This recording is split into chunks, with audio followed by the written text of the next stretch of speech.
নমস্কাৰ বন্ধুসকল, আপোনালোক সকলোকে ষ্টাডি উইথ দীপক চেনেলটোলৈ স্বাগতম জনাইছোঁ। আজিৰ ভিডিঅ'ত কেইটামান অতি গুৰুত্বপূৰ্ণ কুৱেশ্যন এনচাৰ ডিছকাছ কৰিম আৰু এই কুৱেশ্যন এনচাৰসমূহ আপোনালোকৰ সকলো ধৰণৰ কম্পিটিটিভ এক্সামৰ কাৰণে অতিকৈ গুৰুত্বপূৰ্ণ হ'ব। চ' পলম নকৰি ভিডিঅ'টো ষ্টাৰ্ট কৰোঁ। কুৱেশ্যন নম্বৰ 1, গুগল কোন চনত আৱিষ্কাৰ কৰা হৈছিল? উত্তৰ 1998 চনত। 1998 চনত গুগল আৱিষ্কাৰ কৰা হৈছিল। কুৱেশ্যন নম্বৰ 2, অসমত কেতিয়া প্ৰথম খাৰুৱা তেলৰ সন্ধান পোৱা গৈছিল?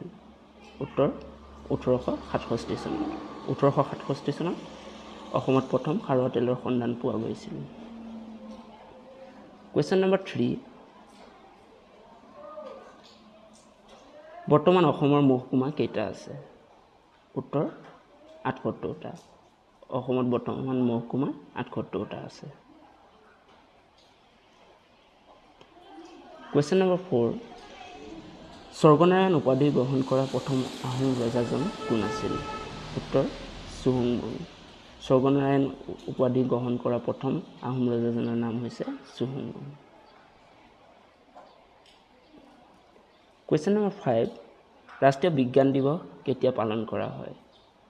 উত্তৰ 28 ফেব্ৰুৱাৰী তাৰিখে ৰাষ্ট্ৰীয় বিজ্ঞান দিৱস পালন কৰা হয়।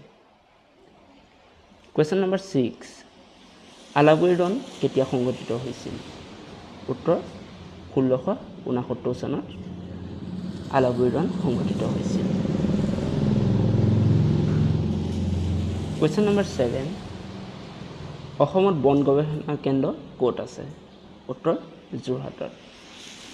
অসমত বন গৱেষণা কেন্দ্ৰ যোৰহাটত আছে। কুৱেশ্যন নম্বৰ 8, কোনখন মহাসাগৰত বাৰ্মুডা ত্ৰিভুজ অৱস্থিত? উত্তৰ আটলান্টিক মহাসাগৰ। আটলান্টিক মহাসাগৰ বাৰ্মুডা ত্ৰিভুজ অৱস্থিত। কুৱেশ্যন নম্বৰ 9, হিউৱেন চাঙে কিমান চনত অসম ভ্ৰমণ কৰিছিল? উত্তৰ 640 খ্ৰীষ্টাব্দত হিউৱেন চাঙে অসম ভ্ৰমণ কৰিছিল। কুৱেশ্যন নম্বৰ 10, ব্ৰাহ্ম সমাজৰ প্ৰথম অধিৱেশন ক'ত হৈছিল? উত্তৰ কলিকতাত। ব্ৰাহ্ম সমাজৰ প্ৰথম অধিৱেশন কলিকতাত হৈছিল। কুৱেশ্যন নম্বৰ 11, মিচিংসকলৰ গ্ৰাম্য আদালতখনৰ নাম কি? উত্তৰ কৌবাং। মিচিংসকলৰ গ্ৰাম্য আদালতখনৰ নাম কৌবাং হয়। কুৱেশ্যন নম্বৰ 12, তৰাইনৰ প্ৰথম যুদ্ধ কেতিয়া হৈছিল? উত্তৰ 1191 চনত তৰাইনৰ প্ৰথম যুদ্ধ হৈছিল। কুৱেশ্যন নম্বৰ 13, বিলাতৰ চিঠি নামৰ ভ্ৰমণ কাহিনীৰ ৰচক কোন? উত্তৰ জ্ঞানদাভিৰাম বৰুৱা।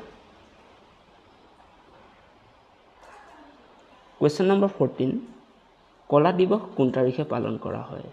উত্তৰ 30 অক্টোবৰ তাৰিখে কলা দিৱস পালন কৰা হয়।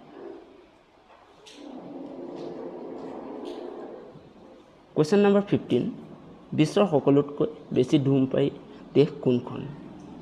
উত্তৰ চীন। বিশ্বৰ সকলোতকৈ বেছি ধূমপায়ী দেশ চীন।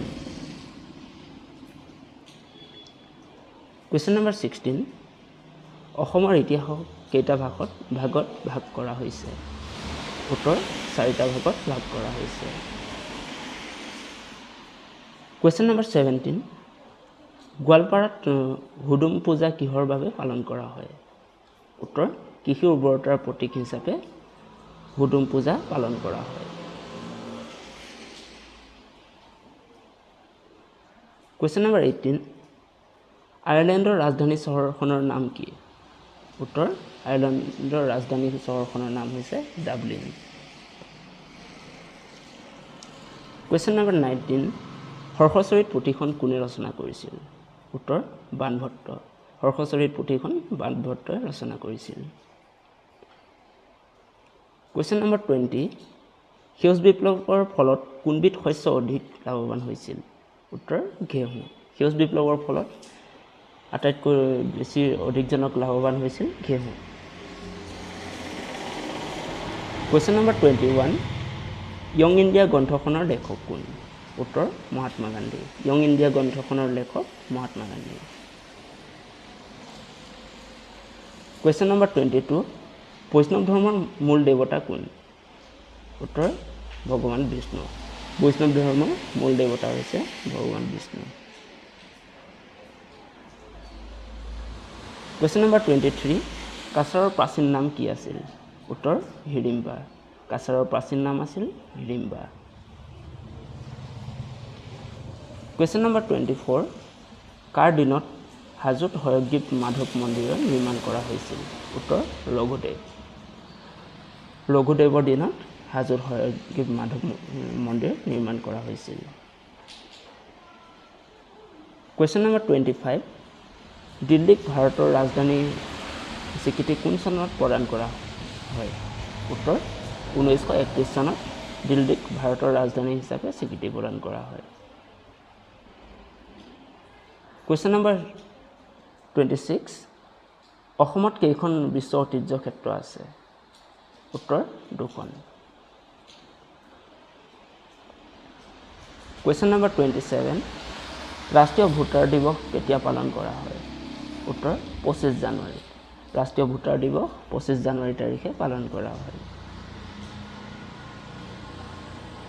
কুৱেশ্যন নম্বৰ 28 ব্ৰহ্মপুত্ৰ আৰু বৰাক উপত্যকাৰ মাজৰ পৰ্বতমালাক কি নামেৰে জনা যায় উত্তৰ বৰাইল পৰ্বতমালা নামেৰে জনা যায়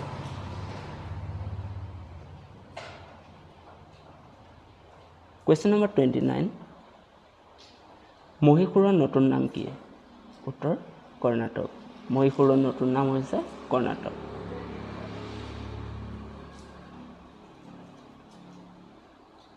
কুৱেশ্যন নম্বৰ 30 বুৰঞ্জীৰ আধাৰত ৰচিত লক্ষ্মীনাথ বেজবৰুৱা নাটকখনৰ নাম কি উত্তৰ জয়মতী কুঁৱৰী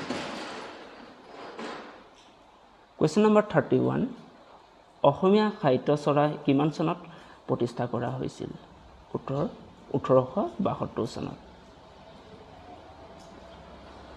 কুৱেশ্যন নম্বৰ 32 জিএছটি কেই প্ৰকাৰৰ উত্তৰ 4 প্ৰকাৰৰ কুৱেশ্যন নম্বৰ 33 কটন কলেজৰ প্ৰতিষ্ঠাপক কোন আছিল উত্তৰ হেনৰি কটন আছিল হেনৰি কটন হৈছিল কটন কলেজৰ প্ৰতিষ্ঠাপক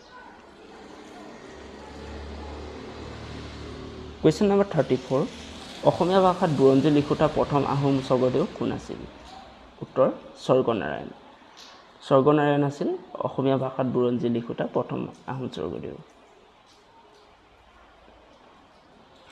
কুৱেশ্যন নম্বৰ 35 কেবিনেট মিছন ভাৰতলৈ কেতিয়া আহিছিল উত্তৰ 1946 চনত কেবিনেট মিছন ভাৰতলৈ আহিছিল কুৱেশ্যন নম্বৰ 36 ৰাজ্যপাল বানৱাৰীলাল পুৰোহিতে জুবিন গাৰ্গক লুইত কণ্ঠ উপাধি কোন চনত প্ৰদান কৰে উত্তৰ 2017 চনত বানৱাৰীলাল পুৰোহিতে জুবিন গাৰ্গক লুইত কণ্ঠ উপাধি প্ৰদান কৰিছিল কুৱেশ্যন নম্বৰ 37 দেওলাংখুইৰ ৰচক কোন উত্তৰ ৰীতা চৌধুৰী হৈছে দেওলাংখুইৰ ৰচক কুৱেশ্যন নম্বৰ 38 কোনজন আহোম ৰজাৰ দিনত ইটাখুলিৰ ৰণ সংঘটিত হৈছিল উত্তৰ গদাধৰ সিংহৰ দিনত ইটাখুলিৰ ৰণ সংঘটিত হৈছিল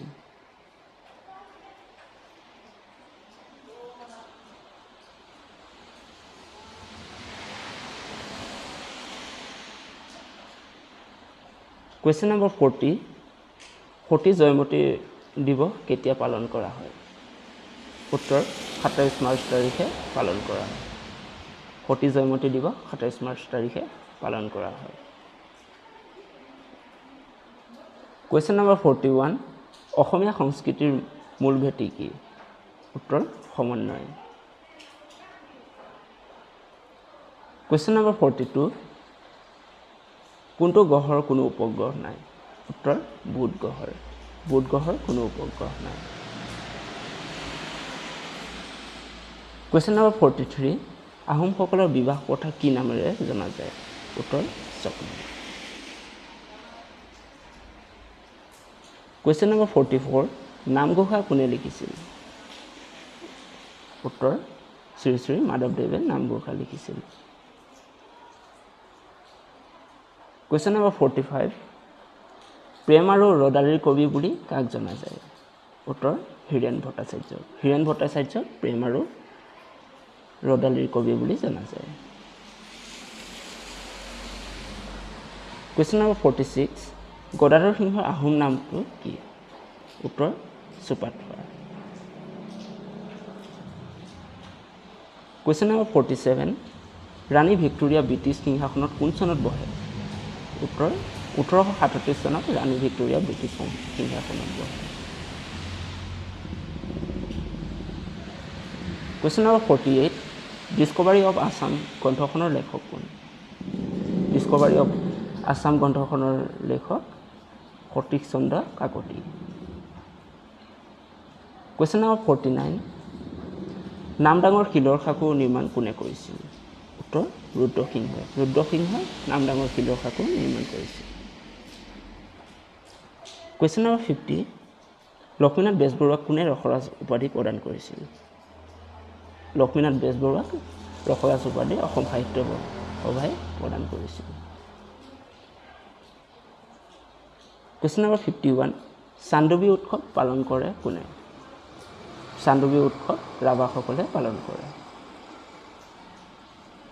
কুৱেশ্যন নম্বৰ 52, বিত্তীয় আয়োগৰ সদস্যসকলক কোনে নিযুক্তি দিয়ে? বিত্তীয় আয়োগৰ সদস্যসকলক ৰাষ্ট্ৰপতিয়ে নিযুক্তি দিয়ে। কুৱেশ্যন নম্বৰ 53, আহোমৰ দ্বিতীয় ৰাজধানী কি আছিল? আহোমৰ দ্বিতীয় ৰাজধানী গড়গাঁও আছিল। কুৱেশ্যন নম্বৰ 54, এখন বিত্তীয় বিল বুলি কোনে স্বীকৃতি দিয়ে? এখন বিত্তীয় বিল বুলি লোকসভাৰ অধ্যক্ষই স্বীকৃতি দিয়ে। কুৱেশ্যন নম্বৰ 55, কলিকতাত কেতিয়া অসমীয়া সাহিত্য চৰা প্ৰতিষ্ঠা কৰা হৈছিল? কলিকতাত 1872 চনত অসমীয়া সাহিত্য চৰা প্ৰতিষ্ঠা কৰা হৈছিল। কুৱেশ্যন নম্বৰ 56, জাতীয় শিক্ষানীতি 1986 গ্ৰহণৰ ক্ষেত্ৰত পৃষ্ঠপোষকতা কৰা ব্যক্তিজন কোন আছিল? উত্তৰ ৰাজীৱ গান্ধী। কুৱেশ্যন নম্বৰ 57, ভাৰতৰ ৰাষ্ট্ৰপ্ৰধান কোন? ভাৰতৰ ৰাষ্ট্ৰপ্ৰধান হৈছে ৰাষ্ট্ৰপতি। কুৱেশ্যন নম্বৰ 58, বেজবৰুৱা পদৰ সৃষ্টি কোনে কৰিছিল? বেজবৰুৱা পদৰ সৃষ্টি ৰুদ্ৰসিংহই কৰিছিল। আজিৰ ভিডিঅ'ৰ শেষৰটো কুৱেশ্যন হৈছে, অসমত স্বাধীনতা পুনৰুদ্ধাৰ শেষ ৰণ বুলি কোৱা হয় মহৰ্গৰ ৰণক। আজিৰ ভিডিঅ'টো ইমানেই। যদি ভিডিঅ'টো ভাল লাগে তেনেহ'লে ভিডিঅ'টো লাইক কৰি দিব আৰু চেনেলটো ছাবস্ক্ৰাইব কৰি দিব। ধন্যবাদ।